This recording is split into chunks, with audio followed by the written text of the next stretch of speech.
moi, je dis souvent que c'est réducteur de dire que la mission du tremplin, c'est de sortir les jeunes de l'itinérance. C'est sûr que c'est important, c'est bon, mais c'est de leur donner le sentiment que la vie vaut la peine d'être vécue puis que c'est tripant. Puis que c'est tripant de vivre, ben c'est à travers des actions, c'est à travers des projets, tu sais. Le bien-être est beaucoup mis de l'avant au tremplin, puis en même temps, je suis tellement arrivée dans une passe où est-ce que ça allait pas. Fait que ça a été beaucoup d'essais-erreurs, puis j'ai besoin, moi, souvent de rentrer dans un mur une couple de fois juste pour m'assurer qu'il est bien là. Puis ben, il est bien là. Fait que j'ai fini par plus m'impliquer au tremplin, plus participer à la vie communautaire, à la vie commune. Puis ça prend de l'énergie, mais ça en redonne tellement.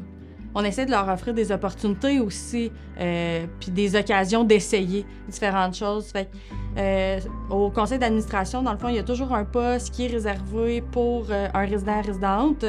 Actuellement, la résidente qui est là, c'est vraiment une jeune qui était plus anxieuse socialement, difficulté à s'exprimer, puis elle était toute dans un bel élan, en fait, d'épanouissement de soi, je dirais.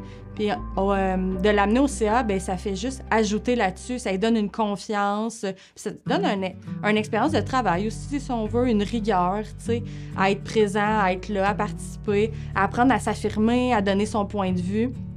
Au tremplin, on a aussi tout le milieu de vie qui est très précieux puis qui est un outil de travail important. Le milieu de vie qu'on a, on est chanceux, il y a comme toute la cour extérieure.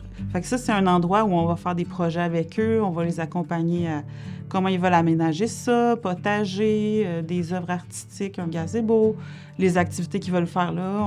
On peut regarder un film en plein air, par exemple. Fait que le tremplin a toujours favorisé un milieu de vie pour les jeunes. Puis à ce moment-là, dans le milieu de vie, qu'est-ce qui est arrivé? C'est que le milieu de vie s'est développé. Puis là, il est arrivé que c'est devenu comme vraiment une espèce de venue, un endroit où est-ce qu'il y avait beaucoup d'activités d'art. Parce que l'art et la culture, on a toujours cru que c'était riche, puis c'était important. Quelque chose qu'on ne peut pas oublier, bien sûr, c'est comme les soirées de slam du tremplin. Écoute, on a commencé ça en 2007. Le slam, c'était pas un mot que le monde connaissait à Sherbrooke. Toutes sortes de monde qui ont passé sur la scène, autant des artistes que maintenant on peut reconnaître comme, mettons, David Goudreau, qui a commencé, mettons, au niveau de ses performances slam à l'intérieur des soirées de slam du tremplin, mais aussi des jeunes du tremplin aussi qui descendaient, qui venaient voir ça, puis qui voyaient qu'il y avait une accessibilité. Donc, ils écrivaient, soit qu'ils suivaient des ateliers d'écriture, ou soit qu'ils étaient finalement accompagnés très spécifiquement par nous, parce qu'on connaissait ça aussi. Puis là, à ce moment-là, ils écrivaient leur texte, puis ils venaient le performer sur la scène. Wow, tu sais, au niveau de ta confiance en toi, c'est un petit pas de plus, tu sais. Écoute, moi, je pense qu'il y a beaucoup de moments comme ça qui ont été empowering pour, mettons, les gens qui ont participé, mettons, de nos jeunes. Quand je suis arrivée au tremplin, je faisais beaucoup de peinture.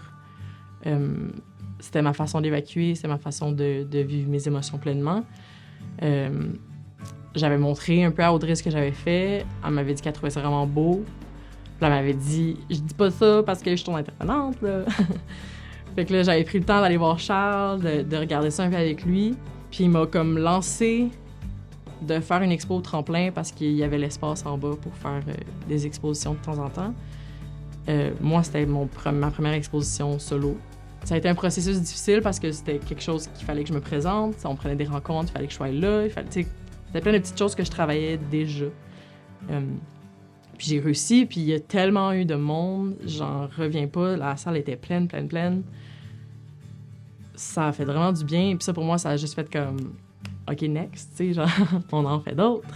Personnellement, je suis extrêmement fier de mon parcours parce que ça n'a pas été facile. Il y a eu des hauts puis des bas. Puis c'est sûr que je me considère privilégié que le tremplin a pu faire partie de mon parcours dans mon processus de vie. Ce que j'en retire aussi, c'est que peu importe la condition et ce que l'on vit, c'est toujours possible de s'en sortir. J'ai beau dire que quand il y a de la vie, il y a de l'espoir, puis mon parcours avec le tremplin, c'est un très bel exemple. C'est ma dernière nuit au tremplin ce soir, fait que c'est un bel addon pour le tournage. Je trouve que c'est un beau bouclage de boucle. Je suis vraiment reconnaissante. J'aurais pas pu être en appartement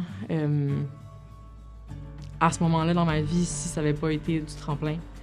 Ça me rend émotive. C'est des gros changements, c'est des gros... J'ai fait beaucoup, beaucoup d'efforts, puis j'ai beaucoup travaillé sur moi, puis ça me fait du bien d'être rendue au point où est-ce que je suis rendue, parce que je le vois, ce que j'ai réussi à atteindre. Pour moi, juste d'être rendue à déménager du tremplin, c'est un énorme pas.